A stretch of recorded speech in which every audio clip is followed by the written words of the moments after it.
Salut à tous, bienvenue dans cette nouvelle vidéo. On va décortiquer les grosses infos mercato concernant le Paris Saint-Germain et il y a beaucoup de choses à dire aujourd'hui.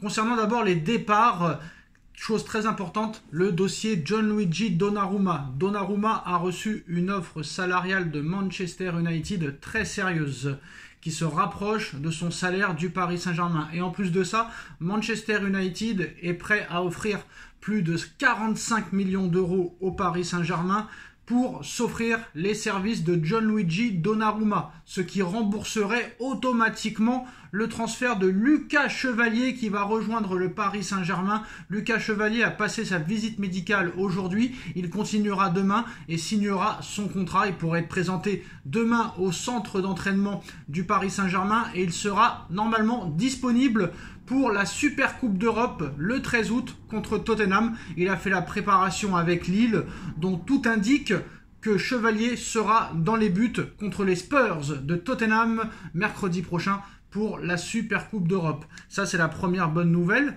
La deuxième mauvaise nouvelle, c'est que faire de Tenas, que faire de Safonov.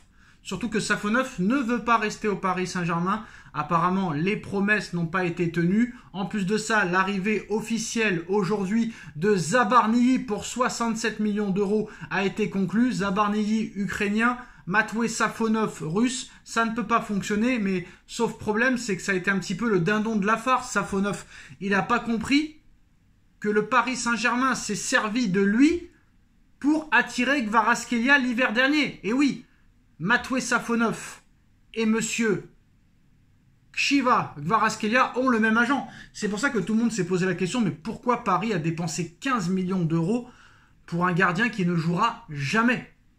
C'est parce que, très clairement, Paris s'est mis en contact avec son agent, l'agent de Kvaratskhelia, pour négocier l'arrivée de Kvaratskhelia de Naples au Paris Saint-Germain. Et très clairement, l'agent lui a dit, si tu achètes Safonov, je ferai tout pour attirer Kvaratskhelia au Paris Saint-Germain. Paris a tenu sa promesse et l'agent de Kvaratskhelia aussi. Donc voilà, Kvaratskhelia est venu au Paris Saint-Germain et depuis, Safonov n'a jamais été réutilisé. Il n'a pas prouvé grand-chose. D'ailleurs, il va falloir s'en débarrasser. Donc il y a Marin qui est arrivé de l'AS Roma. Donc la hiérarchie sera simple. Ce sera sûrement monsieur Lucas Chevalier en numéro 1, Tenas en numéro 2 sûrement, si Donnarumma s'en va. Et sûrement Marin en numéro 3 qui pourrait très vite passer numéro 2 vu que c'est Luis Enrique qui l'a fait venir de la Roma au Paris Saint-Germain. En ce qui concerne les autres départs, là aussi c'est très important. Accord de principe entre le Paris Saint-Germain et la Juventus de Turin pour Randal Kolo Muani. Alors ce sera soit 50 millions cash dès cet été ou soit un prêt avec option d'achat obligatoire à 50 millions d'euros. Paris a le temps de voir venir. Paris et Kolo Muani sur son contrat encore jusqu'en 2028. Donc très clairement, voilà, Paris va prendre une petite douille encore. Ils l'ont acheté 85 millions d'euros. Ils vont le revendre que 50 et encore avec peut-être des bonus. Donc voilà. Moi, je dis qu'il n'a pas eu vraiment sa chance au Paris Saint-Germain, mais je pense que c'est vraiment Nasser et Campos qui le voulaient. Enrique n'en voulait pas. Ils lui ont donné quand même. C'est de la faute des dirigeants. Il faut assumer. Donc voilà, petit aparté sur l'absence de Pacho et de Marquinhos. Il y en a qui trouvent l'excuse que la demi-finale et la finale a joué. Mes frères, Pacho, Marquinhos, c'est la charnière centrale, vainqueur de la Ligue des Champions. Et on les met même pas sur le Ballon d'Or. Et monsieur Cole Palmer, juste parce qu'il a fait une finale de Coupe du Monde des clubs que tout le monde s'en fout, il passe devant Marquinhos et Pacho. Non, ça n'a aucun sens. Il faudrait interdire à vie ces journalistes de la FIFA ou les mecs de la FIFA qui votent parce qu'ils ne connaissent strictement rien au football. Ils votent que par rapport au nom. Et c'est ça qui m'inquiète pour le Ballon d'Or de Ousmane Dembélé. Pour l'instant, Kangin Lee, pas de nouvelles. Monsieur Luis Enrique ne veut pas s'en séparer. Pourquoi? On ne sait pas. Il n'a rien prouvé au Paris Saint-Germain.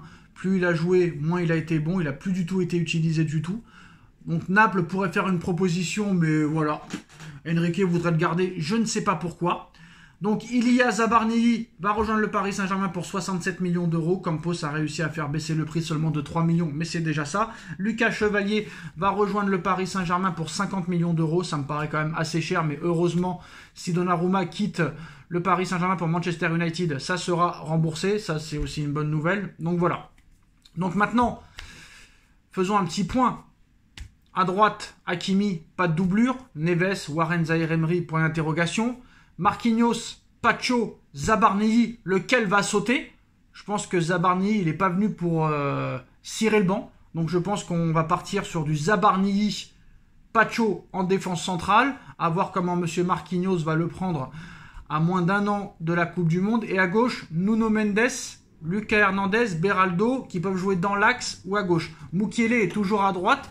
Pourquoi Mukiele ne pourrait pas être la doublure d'Achraf Hakimi? Donc si Mukiele s'en va, est-ce que Luis Enrique voudra un joueur en doublure à droite? Ça c'est fort possible, mais on ne sait pas. Peut-être un milieu de terrain recherché. Et on apprend aussi que Newcastle est prêt à faire une offre de plus de 70 millions d'euros pour Gonzalo Ramos. Donc ça c'est aussi assez intéressant. À voir si cette offre ira au bout et s'ils vont vraiment la proposer. Mais voilà, Gonzalo Ramos, il n'est pas bête. Il y a quand même une Coupe du Monde l'année prochaine. Est-ce qu'il peut se permettre réellement de rester encore une année de plus sur le banc? Il sait qu'il va être sur le banc, à moins que Kvaratskhelia, Ousmane Dembélé, Barcola, Doué et compagnie se pètent les deux jambes. Ça m'étonnerait que Gonzalo Ramos redevienne un jour titulaire au Paris Saint-Germain. Donc là, je pense aussi que c'est un dossier sérieux.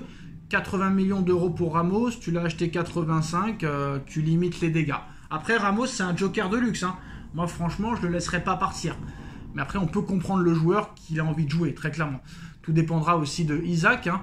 Alors, Paris qui est toujours sur Isaac, hein, qui surveille aussi le dossier de très près. Paris surveille toujours le dossier Vinicius Junior, très clairement, qui apparemment a demandé à quitter le Real Madrid.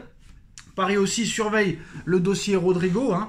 Il y a beaucoup de clubs qui sont sur Rodrigo, mais malheureusement, le prix demandé par le Real Madrid est beaucoup trop excessif pour certains clubs. Même Liverpool, hein, qui a dépensé sans compter, ne veut pas mettre 100 millions sur Rodrigo. Pas plus de 80 apparemment du côté de Liverpool. Donc voilà les derniers dossiers. Il y a aussi au milieu de terrain le dossier Angelo Stiller de Stuttgart, qui est une cible de Luis Enrique et de Luis Campos. Donc on verra. Paris va d'abord officialiser demain et présenter Zabarnyi et Chevalier. Va essayer de se débarrasser de Randal Kolo Muani ainsi que Donnarumma. Et je pense que là, ils pourront voir venir. On se rappelle quand même que l'année dernière, c'était pareil. Hein. Tout le monde s'inquiétait, mais Doué a signé le 12 août ou le 13 août. Neves a signé le 5, Pacho le 10. Donc voilà. Je pense qu'il n'y a pas d'inquiétude à avoir. Je pense que Luis Enrique sait ce qu'il fait. Voilà. L'année dernière, il a eu raison. On verra si cette année, ce sera la même chose. Mais je pense qu'il y aura encore des surprises. Le mercato finit le 2 septembre. Donc, il y a encore le temps de voir venir. Il y a encore plus de 3 semaines. Donc, il y a beaucoup de choses qui peuvent se passer. Tchuss.